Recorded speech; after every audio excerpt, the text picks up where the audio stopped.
Tanker sambar ಬಿಡ್ತಾರೆ. 80ರಿಂದ 1 ಲಕ್ಷದಷ್ಟು ತಾವರೆ ಎಲ್ಲ ಕುಯ್ಕೊಂಡು ಅದ್ರ ತುಂಬಾ ಅನ್ನ ಬಡ್ಸಕ್ಕೆ ಟನ್ಗಟ್ಲೆ ಅನ್ನ ಬೇಯಿಸ್ತಾರ ಅಂದ್ರೆ ಪರುದ್ ದಿನ ಜನ ಯಾವ ರೇಂಜ್ ಸೇರ್ಬೇಡ. ಶ್ರೀನಿವಾಸನ್ಗೆ ಪ್ರಿಯವಾದವರು ಲಕ್ಷ್ಮಿ. ಆ ಉದ್ದೇಶದಿಂದ ಸುಮಾರು 600-700 ವರ್ಷದಿಂದ ತಾವರೆ ಎಲೆ ಮೇಲೆ ಊಟ ಕೊಡೋ ಪದ್ಧತಿ ಇಲ್ಲಿವರೆಗೂ ನಡ್ಕೊ ಬಂದಿದೆ. ಈ ವರ್ಷ ಮತ್ತೆ ಹಬ್ಬ ಬರ್ತಿದೆ. ಜುಲೈ 13ನೇ ತಾರೀಕು ಬೆಳಗ್ಗೆ 8 ಗಂಟೆಯಿಂದನೇ ಲಕ್ಷಾಂತರ ಜನಕ್ಕೆ ಸ್ವಾಮಿ ಪ್ರಸಾದ ರೆಡಿಯಾಗಿರುತ್ತೆ. ಈ ಹಬ್ಬ ಮಂಡ್ಯ ಜಿಲ್ಲೆ ಮದ್ದೂರು ತಾಲೂಕು ಆಬ್ಲೋಡೆ ಅನ್ನೋ ಊರಲ್ಲಿ ನಡೀತಿದೆ. ಡೇಟ್ ನ ನೋಟ್ ಮಾಡ್ಕೊಂಡು ಹಬ್ಬಕ್ಕೆ ನೀವು ಬನ್ನಿ, ನಾವು ಬರ್ತೀವಿ. ಸಿಗುವ.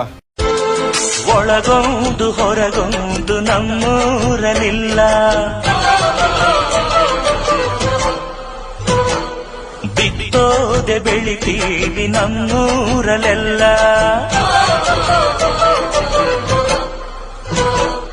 ಧಿಂದಗದ ತತ್ತ ಧಿಂದಗದ ತತ್ತ ಧಿಂದಗದ ತತ್ತ ಅಷ್ಟೋ ಇಷ್ಟೋ ಓದೋರು.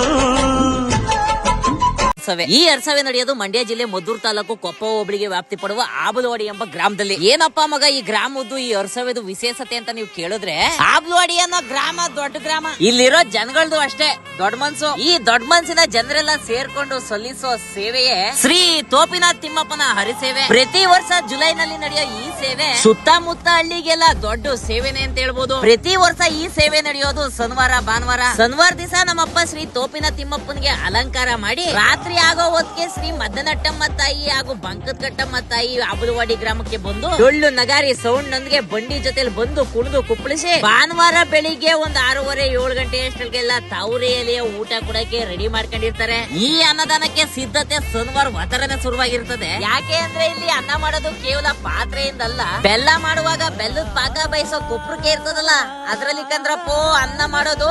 ನೋಡ್ರಿ ಇದು ಭತ್ತದ ರಾಶಿ ಅಲ್ಲ, ಅನ್ನದ ರಾಶಿ. ಇನ್ನು ಸಾರಂತೂ